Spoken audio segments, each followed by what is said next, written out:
So women in South Korea, and this is only a couple of years old. So it's kind of catching on TikTok as because everything is because TikTok's like, it's wonderful. It's great.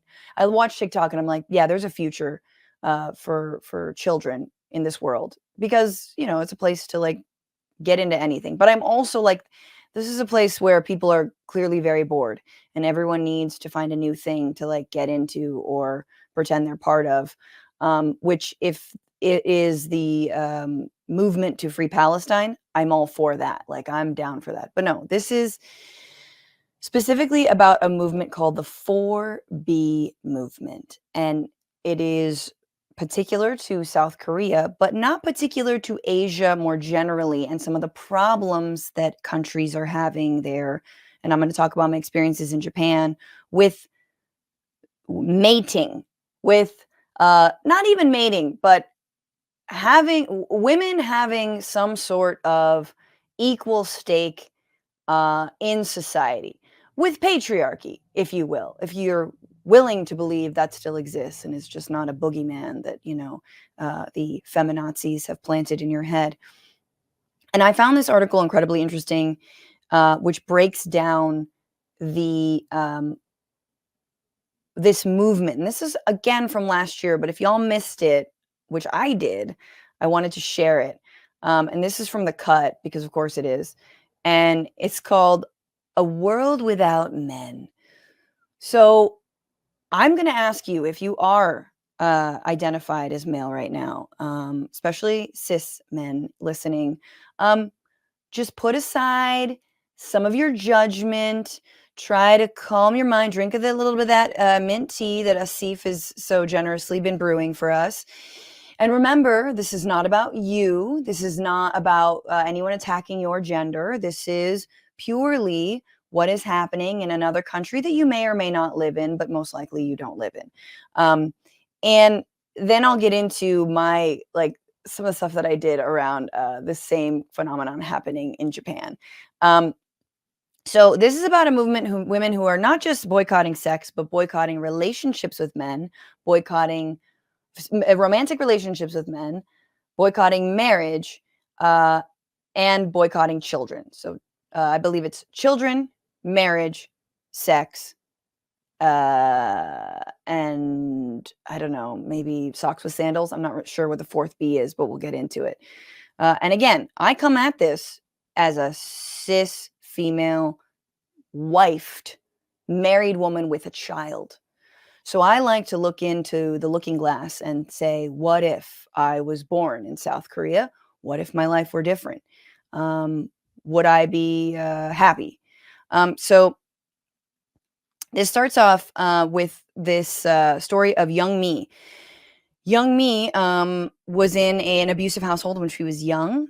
She was a nurse. She is a nurse. She was born into a poor family. Her mom left their house when Young Mi was young to escape her father's physical abuse. So there's already not a good track record with Young Mi and men in her life. Her father's abusive.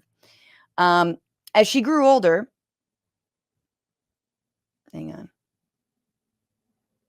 As she grew older, Young Mi found herself depressed, unsure of what her future held, and financially unstable. In Korea's patriarchal society, in which women are generally expected to defer to their fathers and to adhere to rigid beauty standards, she felt like a perpetual victim, obsessed by the wrongs done to her by her father and pressured into maintaining her appearance in order to please men. Despite her meager budget as a nursing student, she purchased new clothes each season, spending a lot of money on cheap, poor quality clothes from H&M. She wore makeup religiously. Quote, I could not go outside with any makeup. I felt ashamed of my face. She had said, I have had this pressure of wanting to look beautiful and wanting to be desirable, physical or sexually. Now, there's a reason Blackpink is so popular. I mean, like that, and they're from South Korea. Like Korea, I feel like has a fuck ton of beauty standards. I mean, it is wild. And I've never been there. I am not speaking, I've been to China. My family's part Chinese. I mean, my mom is Chinese. And you can't go to like get like lotion or something like that. I remember I was there and I was trying to buy lotion and everything had whitening in it. So there is a demand to sort of be very fair skinned, have big eyes. Your eyes must be right double fold. They have to look a certain way. It's very much a Western eye. Your eyelashes must be curled. You must be stick thin, big lips. I mean, all the thing, you just look like your face has been auto-tuned, right? Or face tuned or whatever.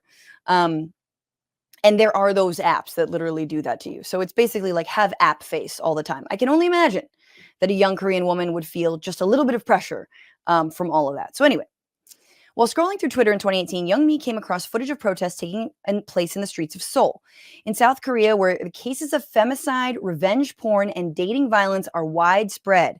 A surge in spy cam sex crimes, overwhelmingly committed by men. Spy cam sex crimes? I mean, okay. Had mostly resulted in fines and suspended jail sentences if they were prosecuted at all. That was not the case, however, for one 25-year-old woman who had taken a non-consensual photo of a nude male model at art school and posted it online. She was sentenced to 10 months in prison and court-ordered sexual violence counseling. The demonstrations were a reaction to the blatant hypocrisy. Now, that is freaking wild, y'all. Now, before we go any further, why does this matter? And the reason it matters is because I think around the world, there are different feminist movements playing out in different ways. And I don't believe in grafting one movement onto another, but I've always been fascinated by, for example, as you all know, viví en Buenos Aires por unos 5 años. When I was there, Buenos Aires was like, if you were in a post-feminist world, but where the feminist movement hadn't really happened yet. Abortion rights weren't legal yet. They didn't even win those rights until, 2019?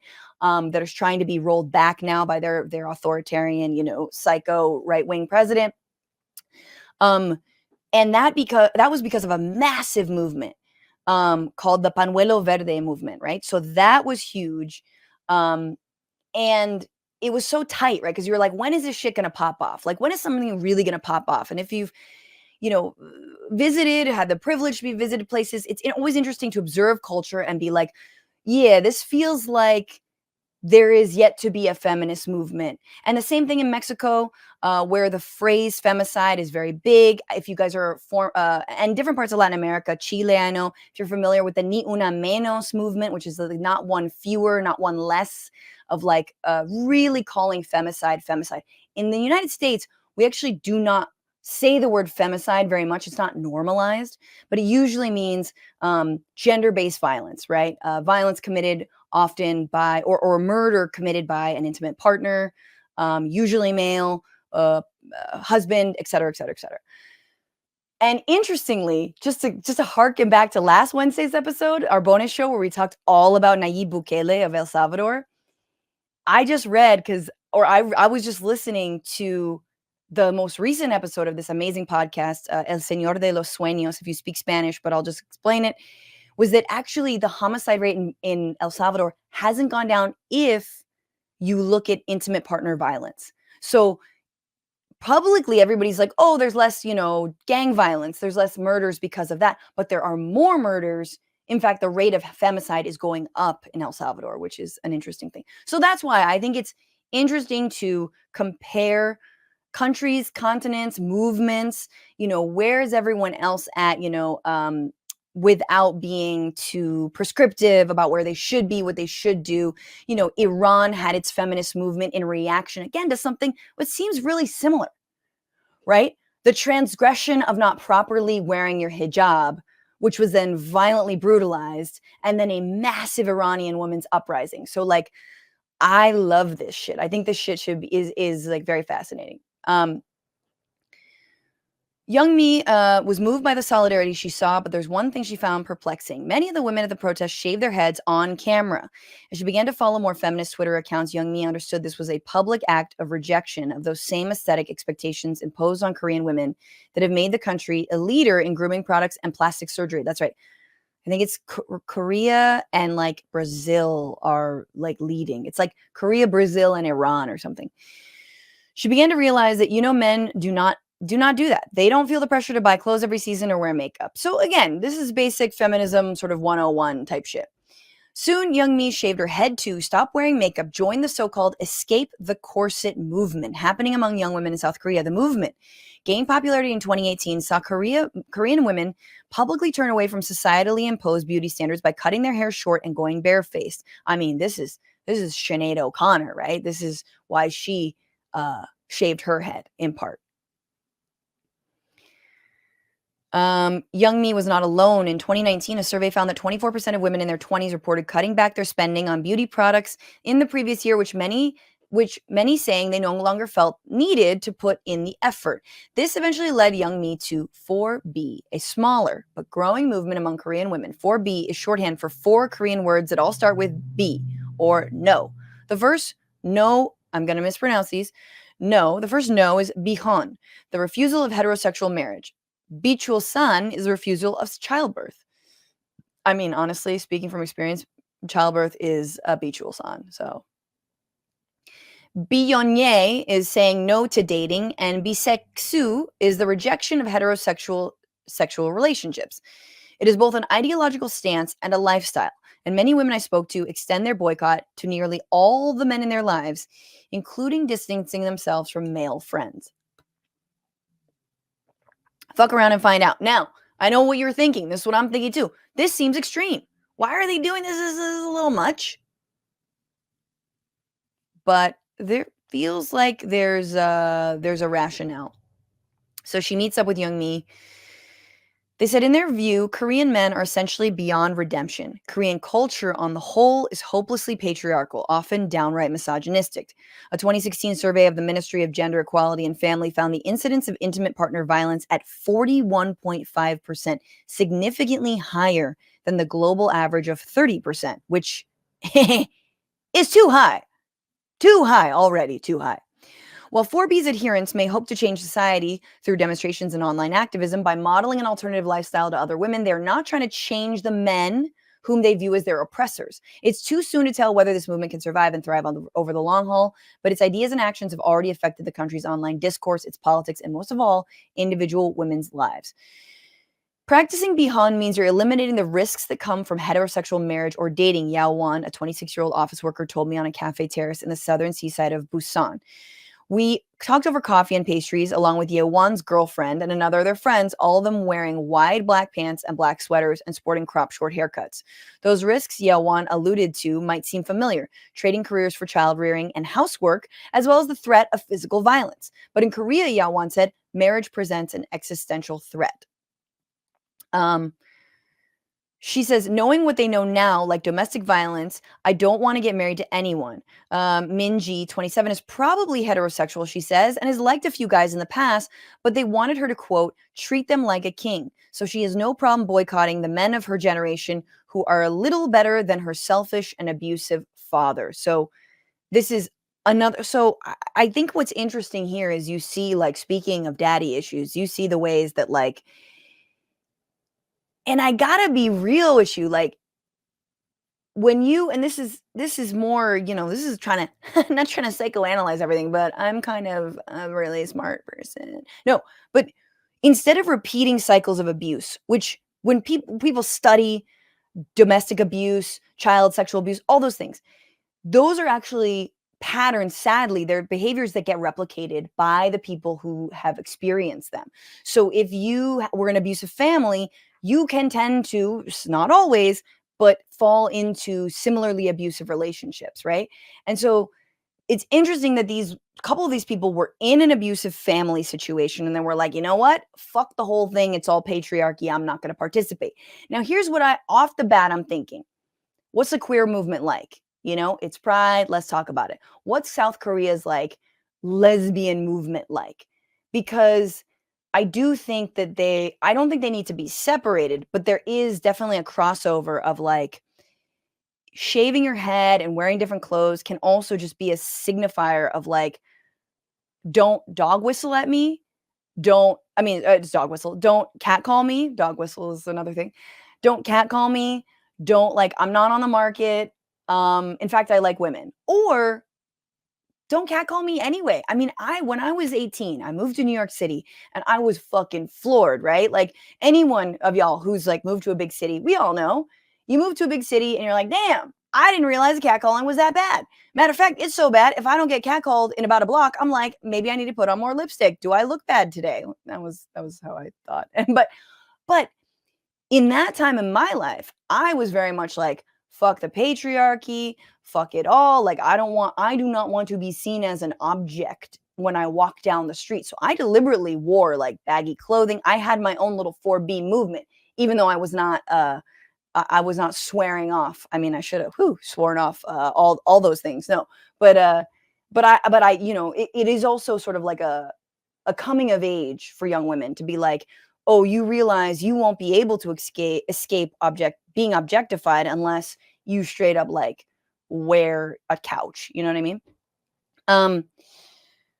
But yeah, so I'm curious about that.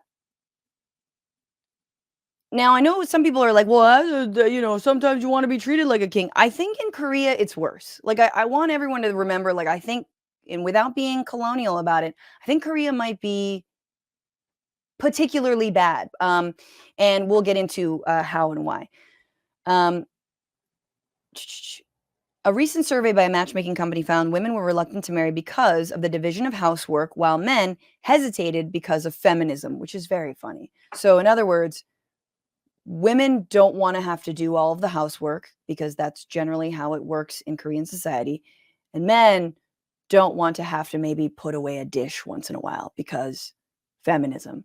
I like ultimately, look, all of life's disputes come down to housework. You can break it down to, who was supposed to sweep, who was supposed to do the tub, who needs to, clean the toilet once in a while.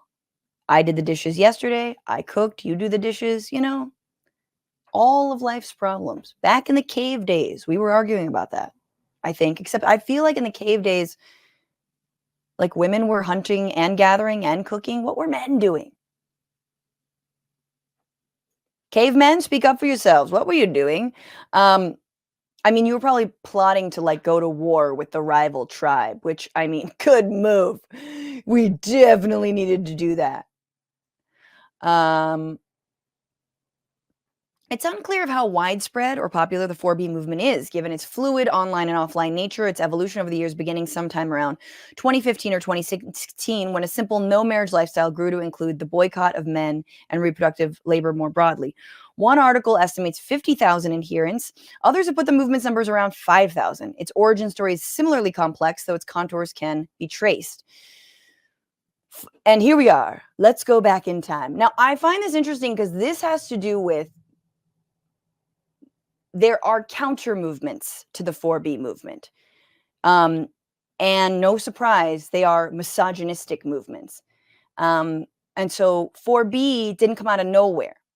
Following the years of the financial crisis, in which young people faced growing housing costs and intense competition for university spots and jobs, the way women and men related to each other openly soured. Beginning in 2013, the rate of college enrollment among Korean women surpassed those of men. Today, nearly three-fourths of women are enrolled in higher education, compared with less than 2/3 of men. Interesting. Previously, women were expected to drop out of the labor force after marriage or parenthood. Now, young men see their female peers as competitors for increasingly scarce jobs. Put a pin in that. It's all about fucking capitalism.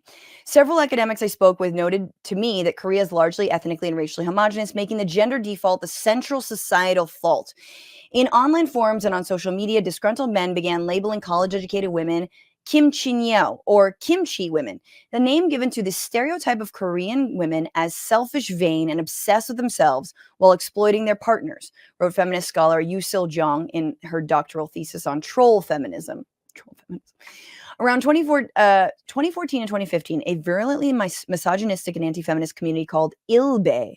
So imagine like the incel movement, except for inceldom was started by a woman, wasn't it? Isn't that weird? Anyone? Okay. The Ilbe movement grew in size and prominence. In its interpretation, women were demanding additional rights and privileges when they were already benefiting from avoiding the country's compulsory military service. Okay. To the Ilbe community, the entire female populace is gold digging and shallow. Female Korean internet users responded by latching onto misogynistic strategies like trolling, mockery, and abusive language. Members of Megalia, one of the more prominent feminist sites in this period, coined the term Hanamuchung, or Korean male bug, which stereotyped Korean men as ugly, sexist, and obsessed with buying sex, wrote Jung. Okay, so there's already tensions, and Franny gonna do a little bit of white supremacist, capitalist, patriarchal breakdown, but particularly the military-industrial complex and capitalism as it relates to the breakdown of gender relations. Here we go. Not enough jobs, too little work for too little pay for too much work. Blame capitalism. That's a problem. Privatizing everything in your fucking life, making everything incredibly expensive, the massive transfer of wealth from your own pocket to corporations, squeezing you for more and more of your time while they pay you less and less. Blame capitalism. Hey, what about the anger towards Korean women for avoiding a military service? Hey, here's the thing. Maybe we don't have military service because South Korean military is actually only further exacerbating. I mean, I'm not saying they disband tomorrow, but the military industrial complex in Korea, largely propped up by the United States in efforts to isolate North Korea, isn't good for society, right? That it would be much better for society, not to mention the North Korean and South Korean people, if there could be some sort of peace negotiation for the future, some sort of ramp down of the war games, the exercises, the firing off of rockets in the case of North Korea, some off ramp for this fucking psycho boy dictator and his whole bloodline, who all they have are some rickety ass nukes, but they're nukes. You know what I'm saying? So it's just like, what are we doing, people? So there we go. Queen Franny solved your problems in 2 seconds, but there's more. 2016, a young man murdered a young woman in a Seoul public bathroom, telling police that he killed her because women always ignored him. Now, all right, this sounds just a little bit familiar. I think there was a young kid in Santa Barbara a few years ago who killed like 3 women because he's an incel and he was mad at women for not like paying attention to him. So kill them. Despite the perpetrator's own statement, police refused to label the murder a hate crime. Furious women flocked to online feminist message boards, communities, and chat forums. This wave of digital feminism attracted women from all backgrounds, including working class women like Minji and Youngmi, making it different from traditional Korean feminism, which was largely confined to universities, NGOs that often received government support and other elite spaces. That is very interesting.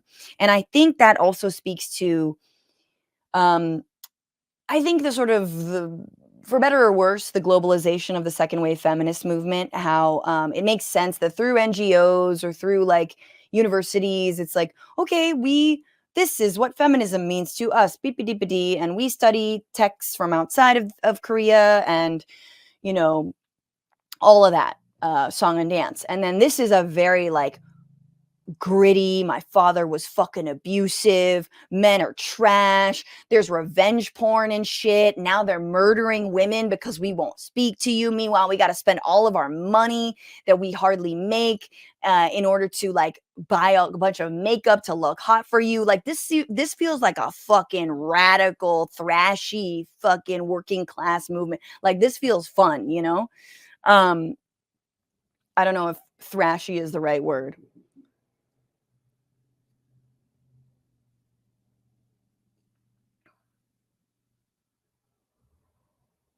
So anyway, just reading some of your comments. In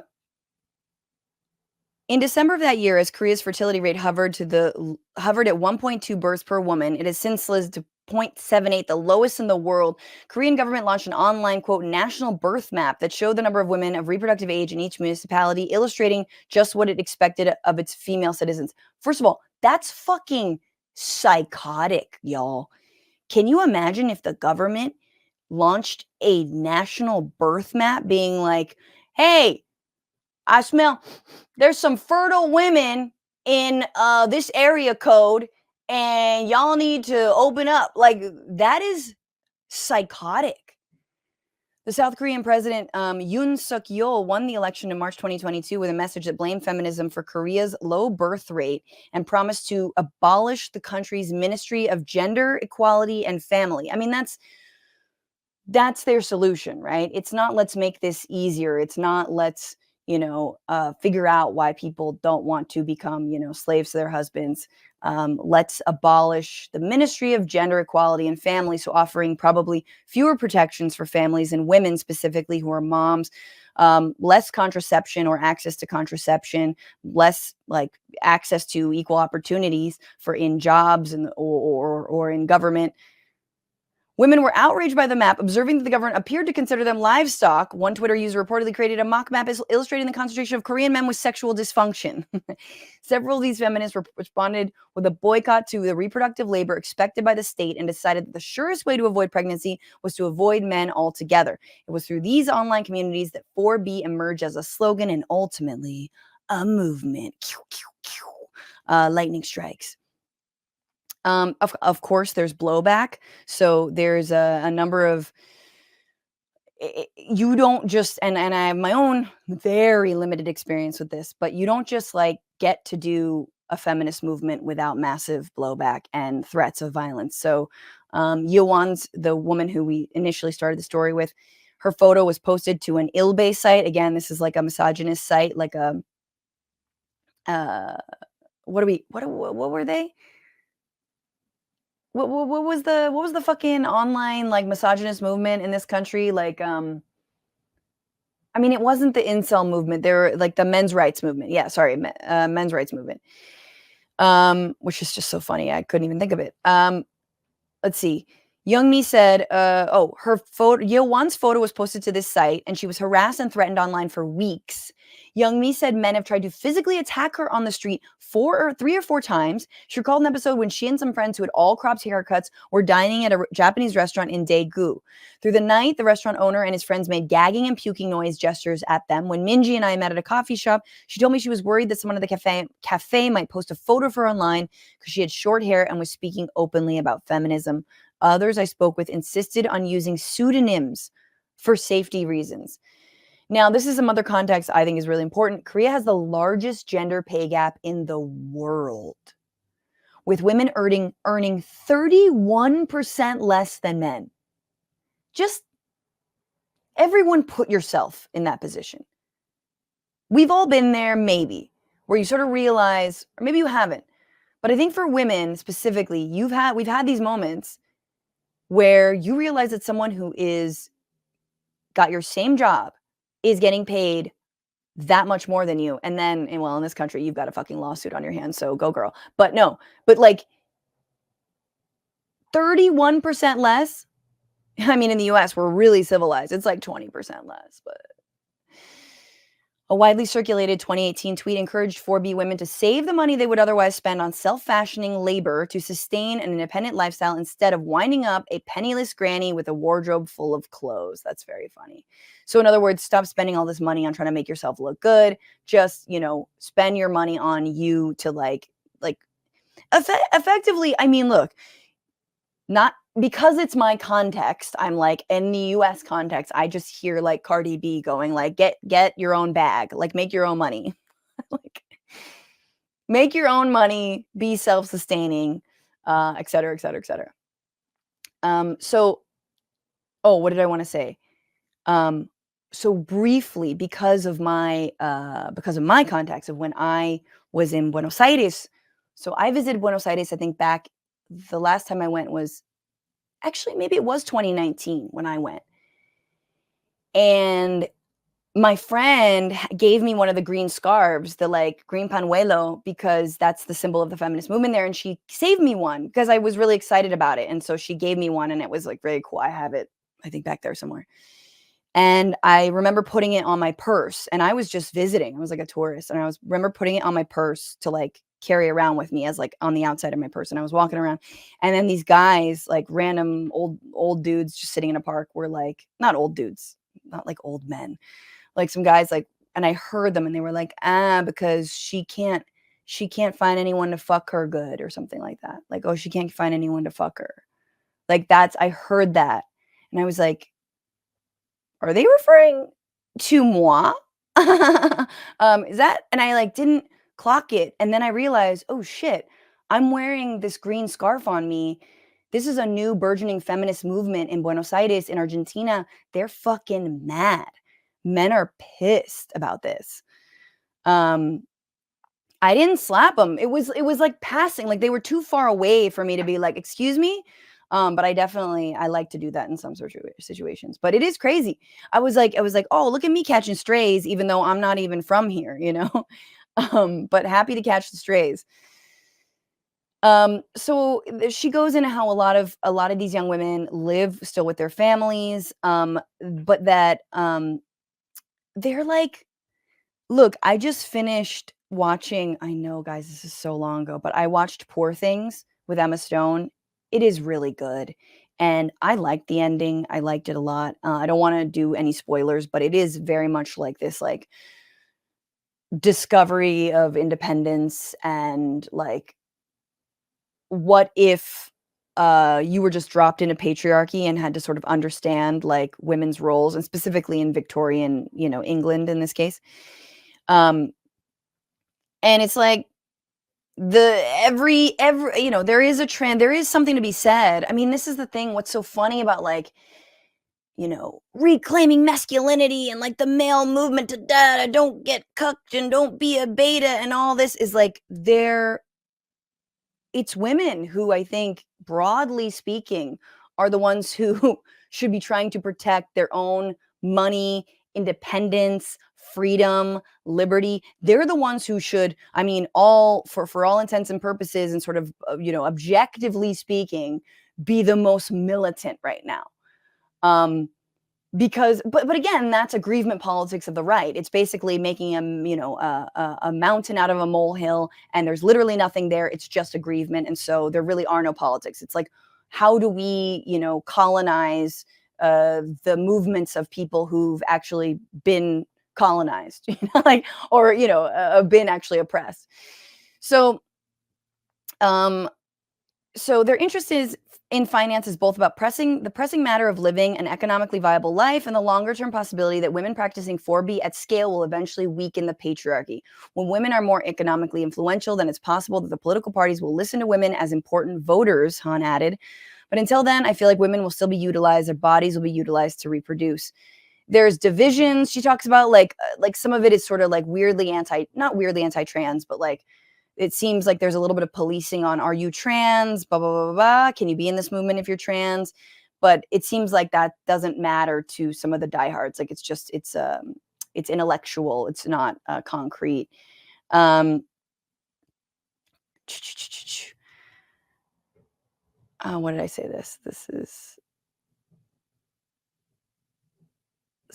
is Taek-kyung, 24, is getting her master's degree in German literature at Ilha University, an all-women's university with a robust campus feminism and a respected gender studies department. On a beautiful fall day, she proudly walked me around campus, which dates from the 1880s, showing me the campus gift shop in the area where students socialize and sometimes take naps. She's tried to avoid men since high school. After doing a research project on ILB, that brought her to web pages where men had posted nude photos of their female family members and discussed how to get away with rape. Yeah. So she says, she doesn't believe in labels for her own sexual orientation and has little interest in dating other women, but she does believe in political lesbianism as a way for women to establish lives separate from men. That is very interesting. As a comic, and the joke has been made, we're all like, if we could choose lesbianism, I would in a heartbeat, or like, men are such trash, I'm about to be a lesbian. Like, you hear how, first of all, like, we talk about it, Korean women are being about it. All right. This is the 4B movement's like, fuck that. I'm literally going to choose lesbianism, political lesbianism, which, look, not being a lesbian myself, there are lesbians listening, queer people listening. You tell me, is that okay?